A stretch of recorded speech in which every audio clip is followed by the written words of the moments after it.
The gymnasium smelled like burnt ozone and shame. I stood there, all four of my sensory stalks twitching with what humans call anxiety, watching recruit Vanda Martinez perform what should have been an impossible feat. My translator chip buzzed against my thorax, struggling to process the casual profanity streaming from the drill sergeant's mouth. "Move it, people. My grandmother hits harder than you, and she's been dead for 6 years." Sergeant Kovacs bellowed, his face turning that fascinating shade of red that indicated elevated blood pressure in a species. I was Observer Real 9, assigned by the Galactic Council to document human military training protocols. 3 cycles into my assignment, and I still couldn't believe what I was witnessing. The artificial gravity in Training Base 7 had been set to double standard. 2 full gravities. Most species would collapse under their own weight at such settings. The Velcrin would liquefy. The Korath would suffer immediate skeletal fractures. Even the mighty Borg clan warriors required specialized exosuits to function in anything above 1.3 gravities. Yet here were 37 humans, jogging in neat formations like it was a pleasant morning stroll. "Real, you getting this?"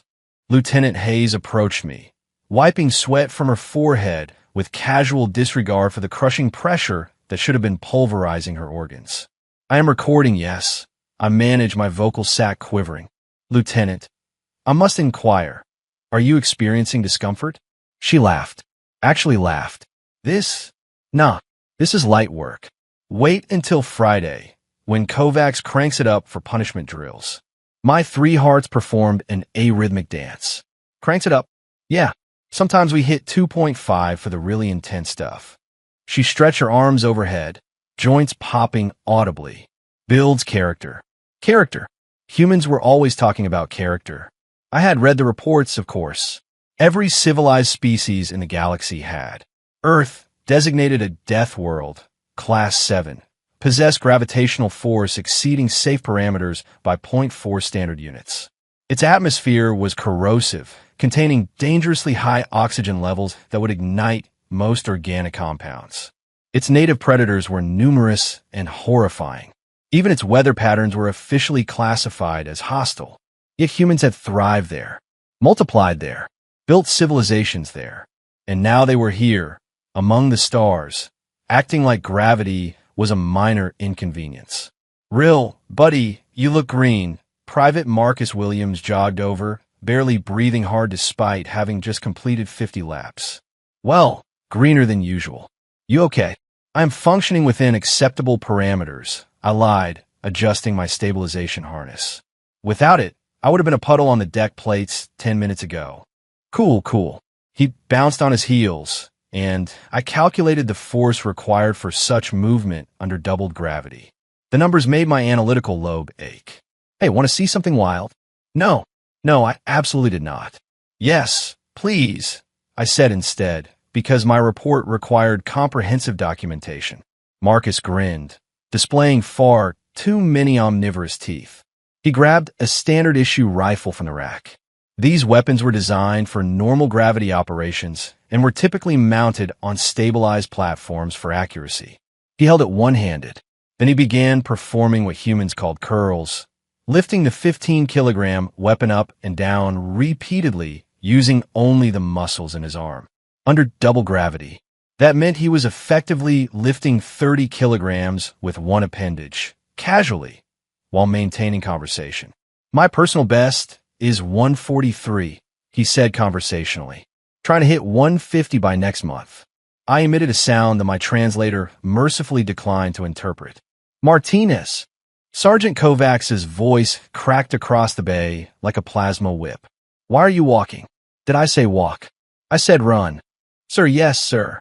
Vanda Martinez, who had been jogging at what I calculated to be 18 kilometers per hour under doubled gravitational force, somehow accelerated.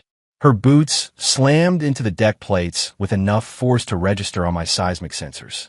She was smiling. They were all smiling. "Phase 2, Kovacs roared. Obstacle course.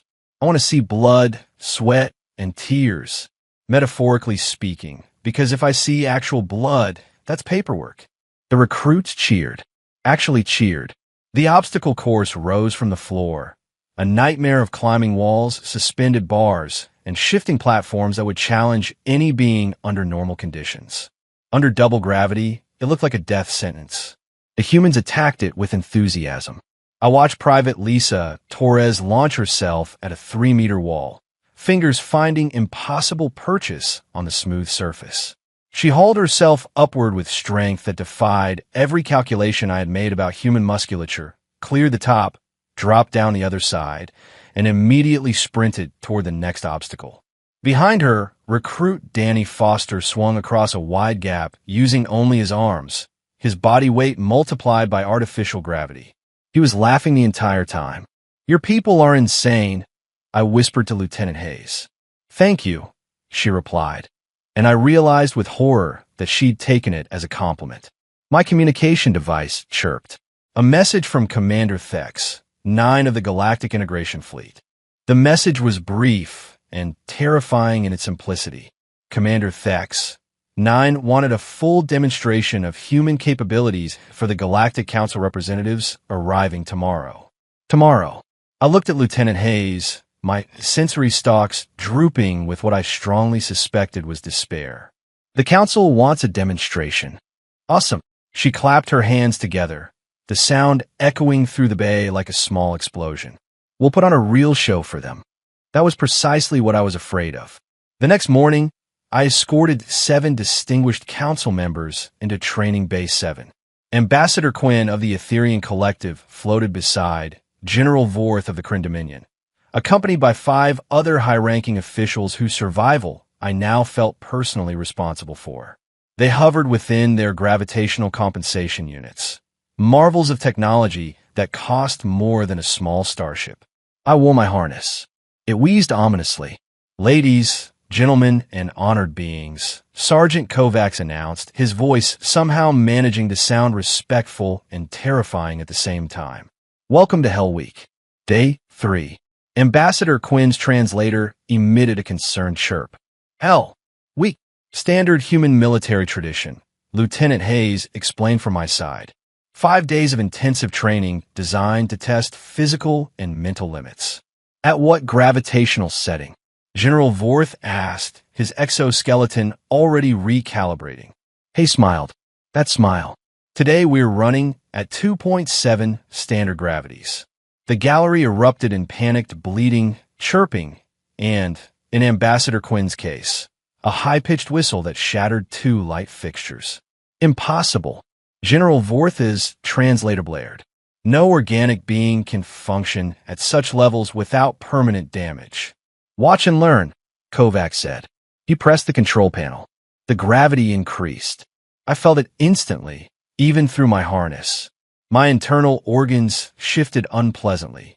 Around me, the council members' compensation units recalibrated frantically, servos whining under the strain. 40 humans entered the bay at a dead run. They were carrying full combat packs, weapons, ammunition, supplies. Each pack weighed approximately 40 kilograms. Under 2.7 gravities, that became 108 kilograms, plus their own body weight. Private Torres was effectively operating under nearly 400 kilograms of force. She was singing. They all were. Some ancient human song about bottles of beer on a wall. It made absolutely no tactical sense, yet somehow kept them perfectly synchronized. Phase 1. Live fire exercise. Kovacs commanded. Targets materialized across the obstacle course. The humans engaged immediately.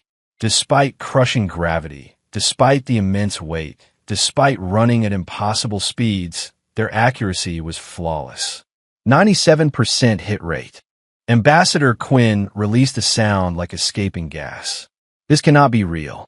This must be a simulation." "I assure you," I said weakly, watching recruit Foster vault a 2-meter barrier while reloading, "it is quite real." Phase 2. Combat scenario. Kovacs roared. Squad Alpha. Hostiles at 12 o'clock. Squad Beta. Flank and engage. What followed was controlled chaos. Humans split into precise formations, communicating in rapid tactical bursts, moving with a coordination that would shame elite galactic forces. Except those forces trained under normal gravity. with specialized equipment. And they didn't perform backflips while returning fire. Yes, Recruit Martinez just did a backflip, under 2.7 gravities, while shooting. General Vorth's exoskeleton emitted a grinding noise. How are their bones not powder? Human skeletal density is approximately 3 times the galactic average, I recited automatically. Their muscle fibers favor fast-twitch myofibrils, and their cardiovascular systems operate at pressures that would rupture most species' circulatory vessels. They're Death World predators, someone whispered. Apex Death World predators. Lieutenant Hayes corrected cheerfully. We didn't reach the top of Earth's food chain by being delicate. The demonstration continued for 2 hours. 2 hours of impossibilities. They climbed. They fought. They carried wounded comrades. They completed objectives my tactical systems labeled improbable, then revised to impossible. And then Sergeant Kovacs announced cool-down exercises. Cool-down. They performed synchronized calisthenics. Push-ups under multiplied body weight. Sit-ups requiring absurd core strength. Something called burpees, which appeared to be voluntary suffering. 30 minutes of that. Then a 5-kilometer jog. As a cool-down lap. When it finally ended, when gravity normalized and the humans filed out casually discussing lunch plans, the council sat in stunned silence. Ambassador Quinn spoke at last. Observer Rill, in your professional assessment, what would happen if we ever went to war with humanity? I thought what I'd seen. The strength, the endurance, the casual defiance of limits.